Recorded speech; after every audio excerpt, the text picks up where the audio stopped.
नाज़रीन, मलीर में भी मच सान्हे ख़िलाफ़ शिया तंज़ीमुनि पारां एहतजाजी धरणो जारी है, जंहिंजे करे ट्रैफ़िक मुतासिर थी रही है। अॻवाननि आवाज़ न्यूज़ जे रिपोर्टर मंज़ूर सोलंकीअ सां पंहिंजा वीचार हिन रीति वंडिया।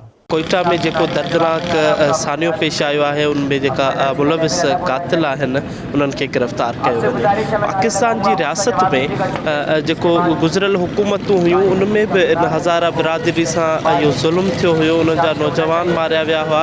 ये जो रियासत मदीना है, रियासत मदीना में जी मजहबी दहशतगर्दी फैलाई पी वञे। असां तमामु घणा ॾुखारा आहियूं इन मामले ते। बड़ा दिल सोज और दिल खराश ये वाक़या हुआ है कोयटा के अंदर। दिल दहला देने वाला जुमला है उस खातून का, हमारी बहन का, माँ का, कि घर में हमारे जो है अब कुछ जनाजा उठाने वाला नहीं है। और हम इस वाक़े की जितना भी मजम्मत करें वो बहुत कम है। इन कातिलों को फ़ौरन फिलफौर गिरफ़्तार करें और सरेआम फांसी पे लटकाएं। कोटा शहर में मच के अंदर जो इंसानियत सोज़ वाक़ियो थियो आहे, असां उन वाक़े जी पुरज़ोर मज़म्मत कयूं था ऐं हुक्मराननि खां असां इहा तवक़ो रखूं था त जहिड़े तरीक़े सां ही दरंदगी सिफ़त दहशतगर्दनि मज़लूमनि ते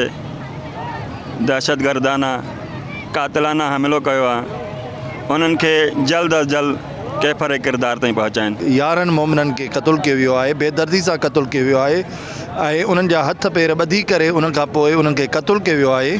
अफ़सोस जी ॻाल्हि आहे त 4 ॾींहं थी विया आहिनि, उहे मयतूं मोमिननि जूं रोड ते पयूं आहिनि। सर्दी जो आलम आहे ऐं उहे अञा ताईं जेको आहे गवर्नमेंट उन जी का बि जेको आहे ताज़ियत न कई आहे, न उते पहुता आहिनि, न वारसनि सां उन्हनि जूं ॻाल्हियूं ॿोलियूं आहिनि ऐं असां पुरज़ोर मज़म्मत था कयूं इन वाक़े जी। असां कोटिया वारनि खे ऐं जेके असांजूं माऊं भेणियूं हुते वेठियूं आहिनि, असां सभु उन्हनि खे इहो था ॿुधायूं त असां तव्हां सां गॾु आहियूं ऐं असां सभिनी जी अपील आहे इमरान खान खां त असांजो सिर्फ़ु इहो जो मुतालो आहे, कोई ॿियो वॾो न आहे, के ॿिए वॾी ॻाल्हि न आहे, सिर्फ़ु इहा ई ॻाल्हि असां चऊं था त वञी करे ऐं उन लवाइकिन खे वञी करे ऐं उन्हनि खे दिलासो ॾियनि, उन हमदर्दी जताइनि।